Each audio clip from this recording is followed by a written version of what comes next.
En esta segunda presentación sobre el estudio de la madera vamos a ver los efectos que tiene la humedad sobre este material. Vamos a ver primero qué es el trabajo de la madera. El trabajo de la madera es la variación del volumen de la madera por efecto de los cambios de humedad dentro de la misma. ¿Por qué varía el volumen de la madera? Hay que entender para esto que el tronco de un árbol lleva el agua y los nutrientes desde la raíz, debajo del suelo, hasta las hojas por medio de la savia. La savia es el fluido que lleva el agua y los minerales a toda la planta. Acá tenemos un detalle del tronco de un árbol donde vemos problemas que tiene el mismo, donde la savia se fluye hacia el exterior del tronco y podemos apreciar cómo es que es un fluido semitransparente bastante viscoso. ¿Por dónde circula la savia? A través de los vasos longitudinales que tiene el tronco, como los podemos apreciar en esta vista microscópica que habíamos visto en la presentación anterior. Vamos a ver qué sucede al cortar un árbol.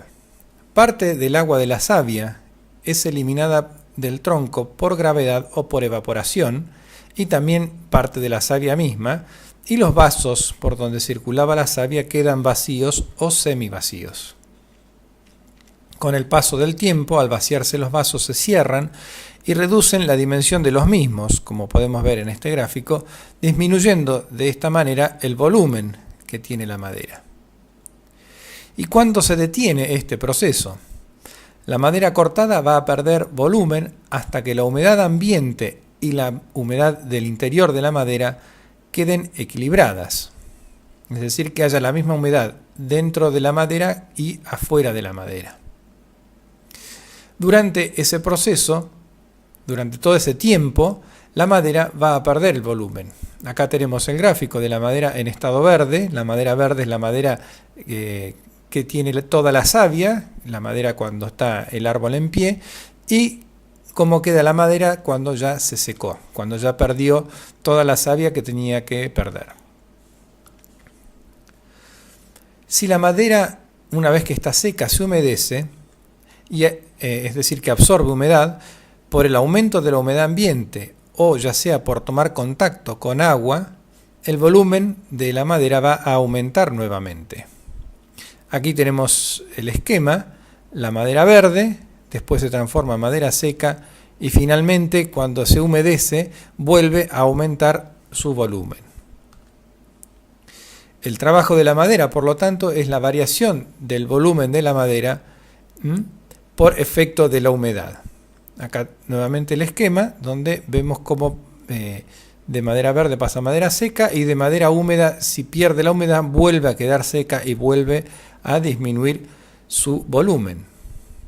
Vamos a ver el ejemplo de esto en un piso, el efecto del trabajo de la madera. En un ambiente húmedo y en un contrapiso, es decir, la parte de cemento debajo del piso cuando está seca, la madera se va a humedecer en la parte superior y abajo no, y la madera va a terminar curvándose. Si el efecto es al revés, que el ambiente está seco y el contrapiso, es decir, la parte de cemento está húmeda, la madera se humedece abajo y se mantiene seca arriba y por lo tanto se arquean de esta manera. Lo mismo sucede en un zócalo. Si esta cara se llega a humedecer, la cara de la pared se llega a humedecer, el zócalo de madera que estaba recto termina curvándose. Cuando se seca el ambiente, o sea, la madera vuelve al estado original, queda toda seca, el zócalo vuelve a enderezarse en general. Y otro ejemplo que uno puede ver en muchas casas que tienen puertas y ventanas de madera, se puede apreciar el trabajo de la madera en época de lluvias, cuando se hinchan las maderas y cuesta a veces cerrarlas o abrirlas, y en época seca, en nuestro caso de verano, estas puertas y ventanas se deshinchan y a veces dejan pasar aire del exterior hacia el interior. Vamos a ver otro efecto de la humedad en la madera, que es la contracción por desecado. Al perder humedad, el tronco de madera pierde volumen, es lo que habíamos visto recién. Vamos a ver cómo es esa variación de volumen. Esta pérdida de volumen de la madera no tiene la misma magnitud en todas las direcciones, justamente por cómo está hecho el árbol.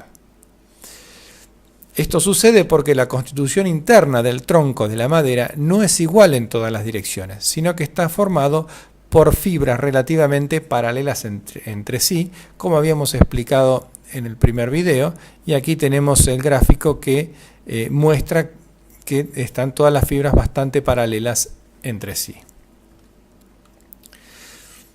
Entonces el tronco, al secarse, al cortarse y empezar a perder humedad, empieza a contraerse. Y se puede contraer de tres formas, o se va a contraer de tres formas, las tres en forma simultánea. En el sentido longitudinal, el tronco va a disminuir aproximadamente un 0,1% de su largo original. Es decir, esta distancia marcada acá en rojo va a disminuir muy poquito cuando se seca respecto de cuando estaba húmedo. La contracción radial, que es la medida del diámetro del tronco, se va a disminuir entre un 4 a 6% del diámetro original. Esto va a ser dependiendo de la especie de la madera que se trate, de la especie del árbol. Y la contracción tangencial, que es la medida del perímetro del tronco, esta que tenemos aquí, va a disminuir entre un 7% y un 12% de su medida original. Las consecuencias es que la diferencia de magnitud de estas tres medidas provocará efectos que son únicos en este material, en la madera. El primer efecto es la pérdida del diámetro del tronco, como habíamos visto recién, y por efecto de la contracción tangencial van a aparecer fisuras en el mismo. En este gráfico vemos en línea llena el tronco cuando estaba húmedo, y cuando el tronco se secó, en línea punteado, toma esta forma, partiéndose, fisurándose, que son las llamadas grietas de contracción. Esto ocurre por la diferencia de magnitud de la contracción radial y la contracción tangencial. Cuando nosotros cortamos un tronco verde, al secarse el tronco se va a deformar. Acá tenemos en línea continua el tronco verde y en línea punteada el tronco que se ha deformado una vez que se secó. Perdió diámetro, antes tenía este diámetro, ahora es más chico, pero además perdió la forma original. De ser dos medios troncos tomó estas formas que ya no son las originales. ¿Cuánto se va a deformar la madera? En principio podemos decir que esto depende de la especie de la madera, pero cuanto más se pueda fisurar un tronco, menor va a ser su tendencia a la deformación. Y esto va a depender de la constitución interna de la madera, de la cantidad de radios medulares y de lignina presentes en el tronco. Aquí podemos apreciar los radios medulares en este tronco, en la parte central, pero en algunos troncos llegan hasta más cerca de la corteza, y en esos lugares seguramente el tronco se va a fisurar. La cantidad de radios medulares y lignina dependen de la especie del árbol, como habíamos dicho ya. Vamos a ver dos ejemplos de maderas de la zona andino-patagónica. La lenga es un material, es una madera que se fisura muy poco y su deformación por desecado es muy alta, justamente porque se fisura poco. En cambio el ciprés se deforma poco, pero la cantidad de fisuras que aparecen al secarse es alta. Y aquí tenemos en esta imagen estas fisuras que se provocan en la madera. ¿Qué se puede hacer para evitar esto? La tendencia a la deformación o a la fisuración es inherente de cada especie, como habíamos dicho, y lo que se puede hacer es conocer las características de cada especie y actuar en consecuencia, es decir, hacer lo que convenga para evitar las consecuencias no deseadas de la contracción por desecado del tronco. La forma de aserrar un tronco puede disminuir también esta tendencia a la deformación. Esto es un capítulo aparte y lo veremos en el próximo video, donde veremos el aserrado de un tronco y los defectos que tiene la madera.